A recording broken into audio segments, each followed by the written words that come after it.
This is very gruesomely brilliant.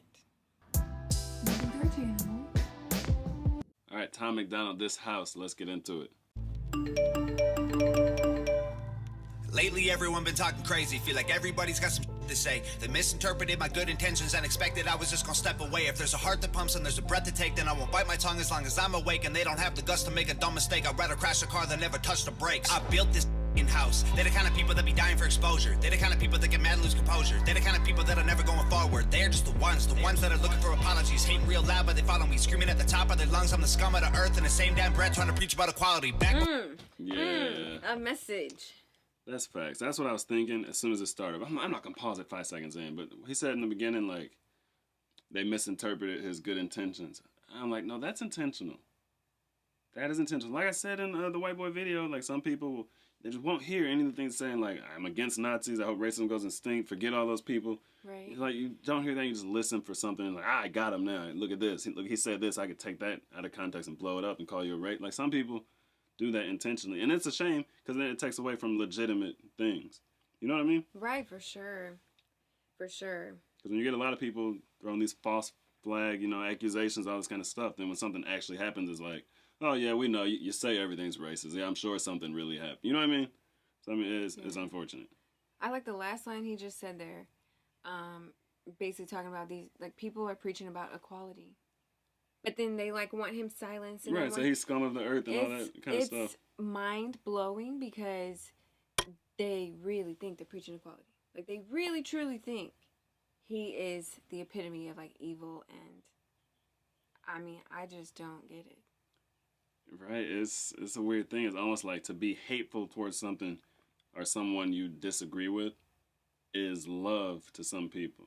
Like, it's a righteous fight. You know what I mean? It's kind of scary. But they get mad and lose composure. They're the kind of people that are never going forward. They're just the ones that are looking for apologies. Hating real loud, but they follow me. Screaming at the top of their lungs, I'm the scum of the earth. In the same damn breath, trying to preach about equality. Back before I wrote the song on race, they all ignored that I had something great. They tried to edge me out, they didn't hear my bars. They tried to tell me that I wasn't built for fame. Fast forward to when I'm paid. I ain't spend a dollar on the chain. I'll get my mama a house, I'll get my dad a car, I'll make my sister rich, she'll never work again. And this hater is so underwhelming. I'm conditioned for all the abuse. Seeing the reaction videos all blowing up, and you're welcome for all of the views. Blow up my Twitter, y'all just keep making me bigger. Y'all just keep showing you're triggered. Y'all just keep missing the point, and I keep doing me. Y'all ain't nothing to even consider. Man, I built this house. I'm the kind of person making music with a purpose. You the kind of people that be hating on the surface. I'm the kind that you ain't used to, the kind of make you nervous. Yeah, back before I even wrote the record, I can see this coming like a fortune teller. Rent a calm sea, don't make a skilled sailor, so I thank the heavens for the stormy weather. Okay, fast forward to when we're old and gray. I'll be looking back at when they posted hate, and it will hurt a bit, but it was worth it when your dream is getting hurt, no matter what they say. I try conveying that I love us all, and the way I did it left them so appalled. I used a broken arm to try and break their walls, no matter what they say, they know it took balls. I surveyed the land and I found out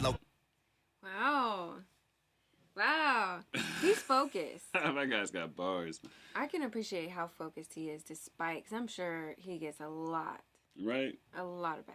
when your dream is getting hurt, no matter what they say. I try conveying that I love us all, and the way I did it left them so appalled. I used a broken arm to try and break their walls, no matter what they say, they know it took balls. I surveyed the land and I found a location, unloaded the lumber and pounded the stakes, and I blended the bones of the people who hated with blood and cement. Then I poured the foundation, I built the frame with all my guilt and shame, and then I chiseled my name and the date in the basement. I carved my initials and all of the boards and the beams that are needed for structural greatness. No record label, no distribution, no code. Okay, what did he say? He blended the bones with the blood and the bones of the haters or something like that. And built the foundation. He poured the concrete into it, built the foundation, carved his name in all the beams. He's like very creative. Hey, he's got some nasty bars. I couldn't even keep up. Like, I would have to listen again, you know what I mean, to really pick up on a lot of this stuff. Because he's rapping fast on this one, so it's harder to like process it and listen at the same time. Right. I mean, I appreciate the level of like skill and ability it takes to just like actually do the rapping and the like wordplay and stuff, as well as like the speaking out on issues. Right. And I thought his response is pretty level-headed. I didn't know what to expect because it's a response video and we knew he got hate from it. Right. Was he going to be triggered? Right. Is he just going to be spazzing on the haters? Right. But he's like, y'all misunderstood me. I love all people except people who do heinous things, hateful people, Nazis, racists, all this kind of stuff. He's like, other than that, I love everybody. Mm-hmm. blood and cement, then I poured the foundation. I built the frame with all my guilt and shame, and then I chiseled my name and the date in the basement. I carved my initials and all of the boards and the beams that are needed for structural greatness. No record label, no distribution, no cosign, no publicist, no manager, no teammates, Wow. no money to make up my budget with, no groceries, no studio, no booking agent, no bucket list, no PR, no marketing, just fans. Man, we built this f***ing house when my days end and it's vacant, and they bury me with that only key. My biggest fans gon' break in with a Ouija board and a box of chalk, draw a pentagram, hail Satan, try to bring me back from that wooden box y'all tried to fill my grave with. Then they'll sit on the roof with the rifles I hid in the fridge, and they'll shoot at the men on the ridge who are coming to undo the work that I did. Then they'll block off the highway that leads to the crib and put sensors on all of the boards and the bridge, so they know when they're coming to empty the clip. Then they'll cut all the bodies and cut off the skin, then connect all the pieces with needles and pins and attach it to 10 feet of branches and twigs, and then plant it in mud till it stands in the wind. And they'll stand there and look at this shit that we did that we never imagined we do because of them. Our blood and sweat and tears went into what we built till we were bags, so we used blood and sweat and tears of enemies to build our flag. We built this house, we laid these bricks, Wow. What? I have so many goosebumps. This is very gruesomely brilliant. We use blood, sweat, and tears of enemies to build our, what do you say, fans? flag. Our flag? I mean, he's talking about they're blocking the highways off to get to the crib, to unload the clip, to realize that they can't kill it. Like, I mean, it's just layers upon layers of like, it's like a scary movie of words. Right? Some of the boxes they tried to bury in, the warden's box and all this and that. I'm like, whoo.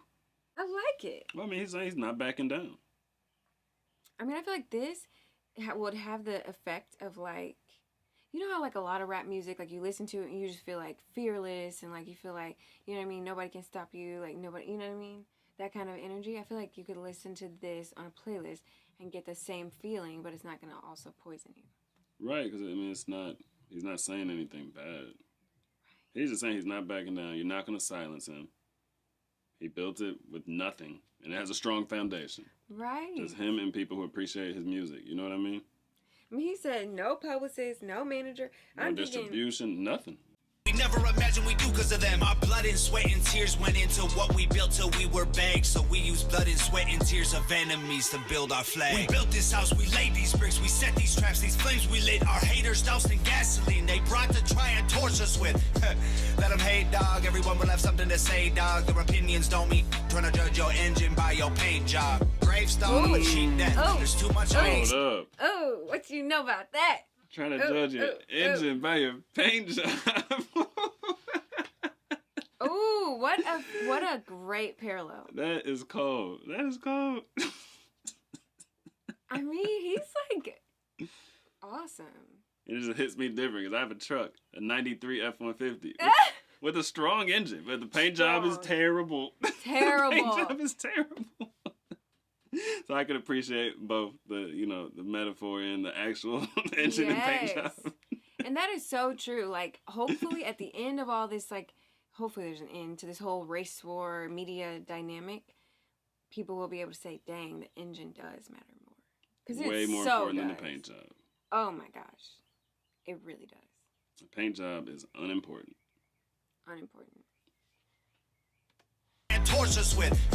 Let them hate, dog. Everyone will have something to say, dog. Their opinions don't mean trying to judge your engine by your paint job. Gravestone, I'm a cheat death. There's too much I ain't seen yet. They think that I got it way over my head, but I feel like I just got my feet wet. We're trying to dream more and sleep less. Avoid the pills when we're depressed. Remember to not be too hard on ourselves. If we cut deep enough, we up bleed red. Man, you never know when it's time to go. Heaven's open when the bars are closed, so seize the moment. Don't leave it hoping you'll breathe tomorrow. You could be a ghost. I'm living mine like the finish line is right in front of me. Made of fishing wire, so I'll never see it till it's too late. When God shakes my hand, please celebrate. Please celebrate. Please celebrate. Please celebrate. Please celebrate. Ooh, the finish line made of fishing wire. It's gonna be hard to push through that. That's what he was saying? I think so, because you know the finish line when you're like running a race and it's like... I didn't hear the words around it. I mean, it's a lot to process at once. It is. Just run it back. It's time to go. Heaven's open when the bars are closed, so seize the moment. Don't leave it hoping you'll breathe tomorrow. You could be a ghost. I'm living mine like the finish line is right in front of me. Made of fishing wire, so I'll never see it till it's too late. When God shakes my hand, please celebrate. Please celebrate. Please celebrate. He was saying that the finish line is made of fishing wire. It's thin. So the finish line being when your time is up. You know what I mean? When your clock runs out, you'll never see it. You'll never see it coming. Oh, Because it's basically invisible. Because it's invisible. So you never know when you cross that finish line. It's your time to go home. You know what I mean? Dang, I love how he ends all his songs with like a message you can take away with. The whole song is a message. The whole song is a message. But the end. But it's like the whole song's a message. How do you get more of a message than a message? And then he's like, boom. You know what I mean? I like that one part too. He said, heaven's open when the bars are closed. Heaven's always open. You know what I mean? Wow.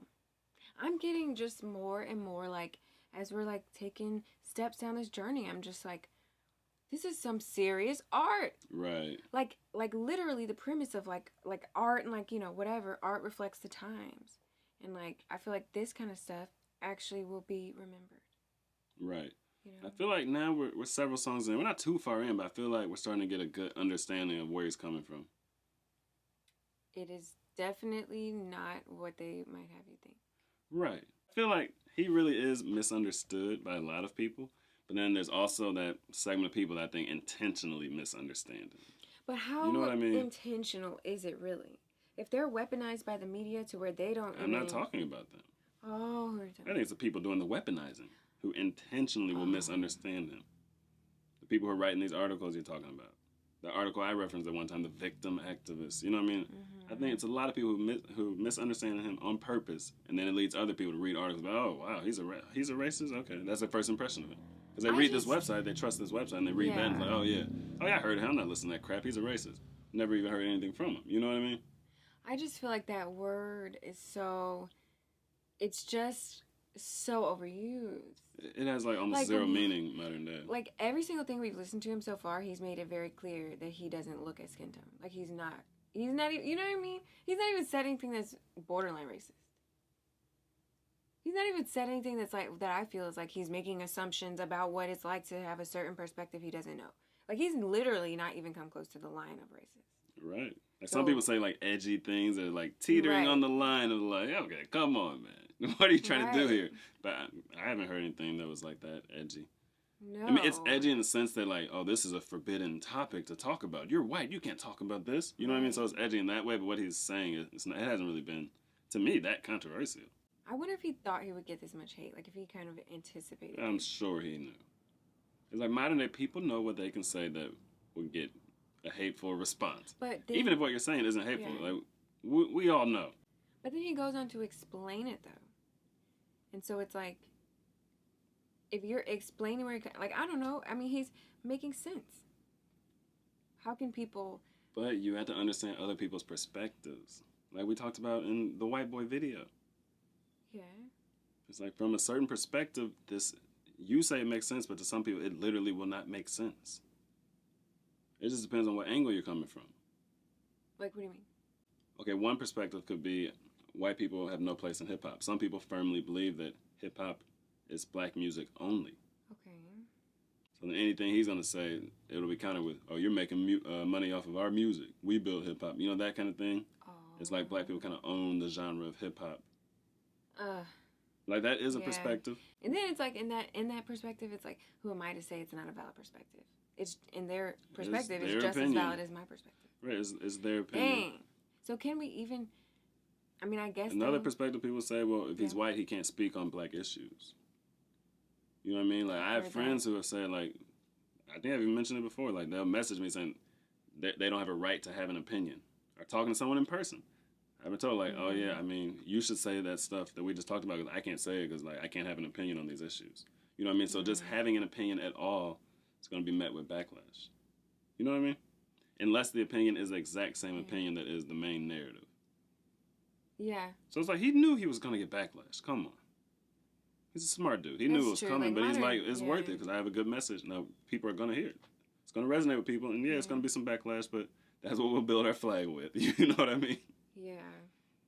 And so this song is responding to... the backlash from white boy. I feel like in his response, he's saying, like, you're just uncomfortable because you're not used to hearing alternative perspectives. Like, you're not letting the information in. Like, you're not open to it. Right. I feel like that's all he was saying here. Right. Like, my paint job shouldn't mean I have to be silent. It's just hard to wrap your mind around, like, a person just expressing themselves. And it being like offensive to someone else's existence. I mean, I wish it was hard to wrap my mind around that, but it's not. I've seen it so many times. It's like, oh yeah, that's pretty normal modern day. That's why you get songs like this. You know what I mean? True. That's how you get a Tom MacDonald. It's you know? normal, but it's just like I feel like the like urge for like greater understanding will always be there. You know, like I feel like the desire to like understand why that is there is it's never gonna go away. For some people are trying to understand these issues, and they're really trying to understand no matter which side they're on. You know what I mean? Some people are really trying to understand, and other people from each side are just like, no, we're right, and this is why we're right. Ooh. You know what I mean? Dang. I mean, I think there's a lot of people that kind of can understand both sides of these like racial tension issues and where people are coming from. But it's like, well, what do we do? And I think that's part of the problem too, is that... Wait, there's a lot of people that understand both at the same time, or there's a lot of people on each side? All of it. Oh, okay. But yeah, I think there are a lot of people kind of in the middle, like, okay, I totally get how you can feel like that, and I totally get how you can feel like that. Now, what can we do about it? I think there's a lot of people like that. I don't think it's the majority of people. That's why there is a main narrative. It's not the majority. I think it's a lot. I think it's millions. I mean, there's millions of people who listen to Tom MacDonald. Yeah. Case in point. There's millions of people who are like, okay, I get how you can feel like that. I get how you can feel like that. What can we do about it? I think one of the problems is the whole business of racism. It's like they intentionally confuse you. Business.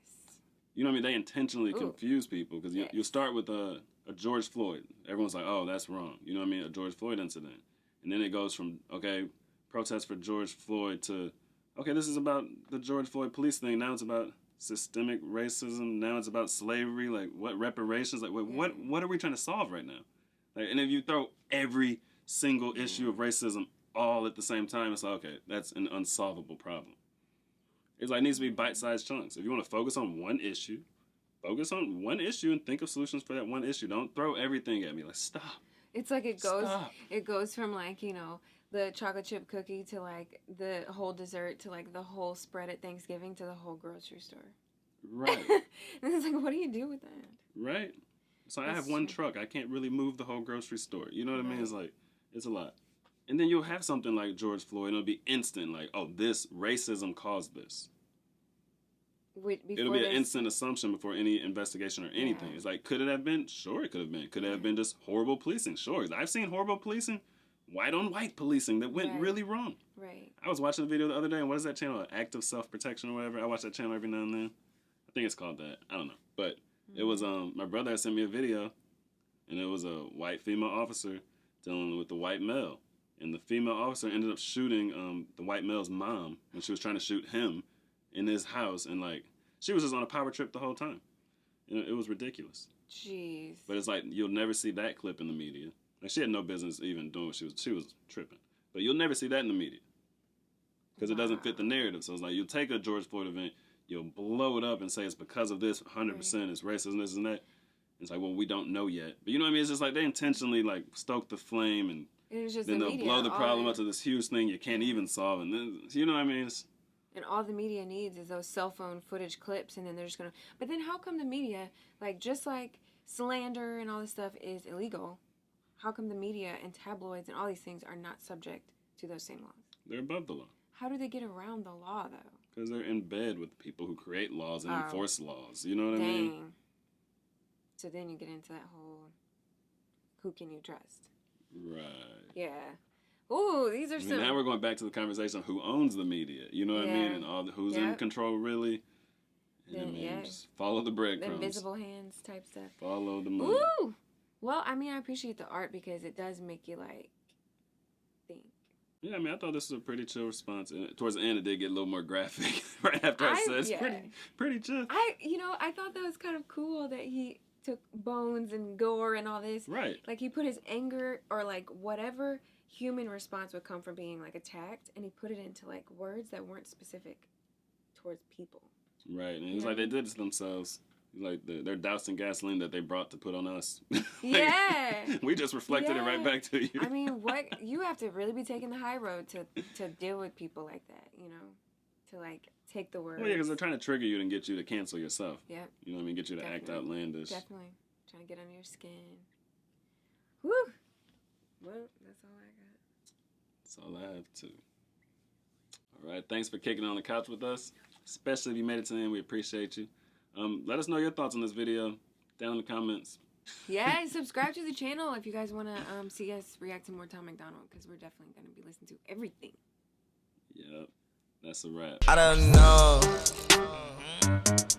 Tell me, man, what do you know? What do you know? Me and my boys on the road. Who to go? She told me, boy, you to go. Like, I don't know. But I don't